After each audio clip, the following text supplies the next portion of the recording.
लेकिन हमारी मजबूरी हम जानते हैं, हमारा जीवन कैसे काट रहे हैं, हमारा वक्त हम कैसे काट रहे हैं, क्योंकि हम जवानी में तो सब कुछ दिखाते हैं, बुढ़ापे में हमारा कोई सहारा नहीं है। जयपुर दरबार के हम पारंपरिक बहरूपिये हैं। 4 बांस 24 गज आंगल इष्ट प्रमाण, इतने पे गोरी महमूद है मत चूके चौहान।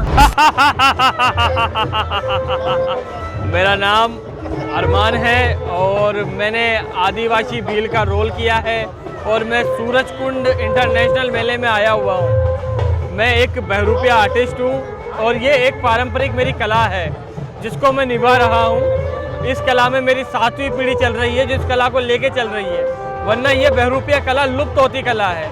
इस कला को काम ना होने के कारण ये कला लुप्त होती जा रही है। पढ़े लिखे बच्चों को रोज़गार नहीं है, इसलिए मैं इस कला को प्रमोट कर रहा हूँ सूरजकुंड इंटरनेशनल क्राफ्ट मेले में आकर, कि ये कला ज़्यादा से ज़्यादा बचे और हमको ज़्यादा से ज़्यादा काम मिले।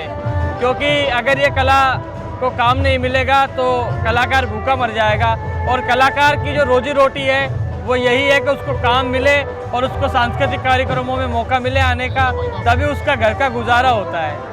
मान लीजिए जैसे अभी आप 15 दिन का शो चल रहा है, 15 दिन के बाद जब वो वापस अपने राजस्थान जाते हैं, अपने घर जाते होंगे, तो क्या दोबारा से इसका मौका मिलता है आपको या फिर आपको कुछ और काम करना पड़ता है?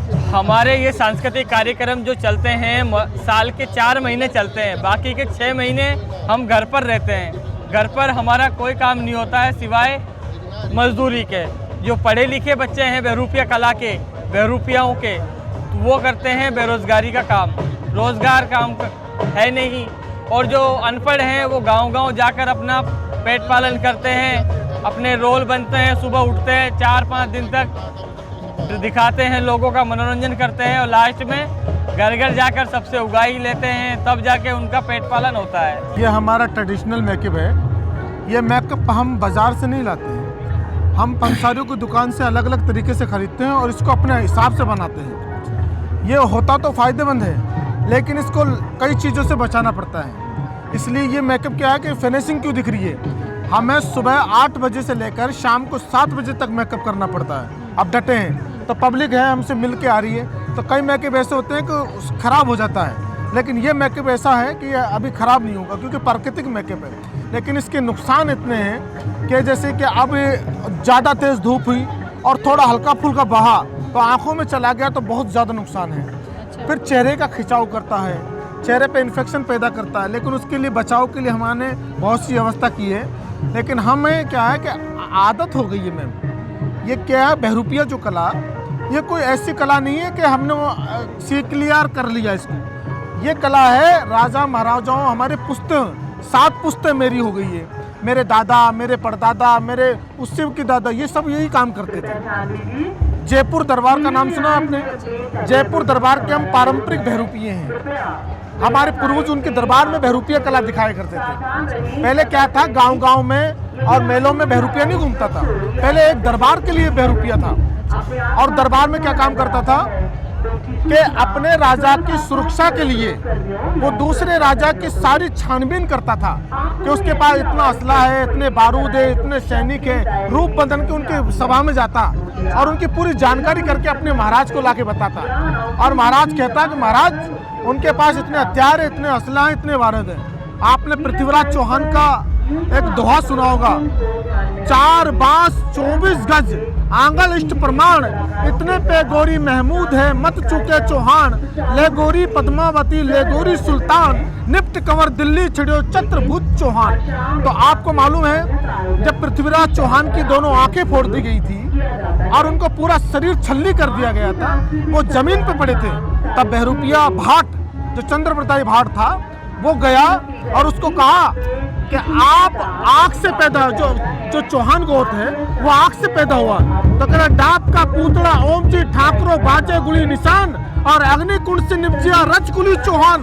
तो आप तो कह रहा आग से पैदा हुए हो, ऐसे पड़ गए नीचे। तो ऐसा कहना था, पृथ्वीराज चौहान खड़े हो गए और खड़े होने के बाद बोला कि पृथ्वीराज चौहान को बताया कि 4 बांस लग रहे और 24 गज से और आंगल प्रमाण। तो महाराज को बता दिया इशारे में 4 बांस लग रहे और 24 गज पे है, इतने पे गोरी महमूद है मत चूके चौहान। तो महाराज ने तीर कमान चलाया। ये भांडों का काम था, ये बहरूपियों का काम था कि हमारे साम्राज्य की सुरक्षा करना, हमारे दर्शकों का मनोरंजन करना। ये ऐसी कला नहीं है, लेकिन आज ये मनोरंजन के लिए तैयार हो गई। आज लोग इसका आकर्षण बन रहे हैं, लेकिन हमारी मजबूरी हम जानते हैं। हमारा जीवन कैसे काट रहे हैं, हमारा वक्त हम कैसे काट रहे हैं, ये हमारे पर है। मेरे पिताजी 2019 में किडनी की बीमारी से ग्रस्त हो गए थे। उनकी डायलिसिस होती थी, 5 साल डायलिसिस होना, 25 लाख का कर्ज होना, इसी कला पे निर्भर था। लेकिन वो दुनिया से अलविदा हो गए, लेकिन कोई सहायता नहीं। लेकिन आज भी हम लोगों को हंसा रहे हैं, मनोरंजन कर रहे हैं, ये हमारी कला है। कभी कभार बड़ी मायूसी होती होगी, कभी कभार गर्व होता होगा अपनी कला पे, लोगों को क्या कहना है? गर्व तो इतना है इस कला पे जिसकी कोई सीमा नहीं है मैम, क्योंकि ये कला जो हमें विरासत में मिली है। लेकिन इसके कला के कदरदान तो बहुत हैं, आनंद बहुत लेते हैं, पब्लिक एंजॉय बहुत लेती है।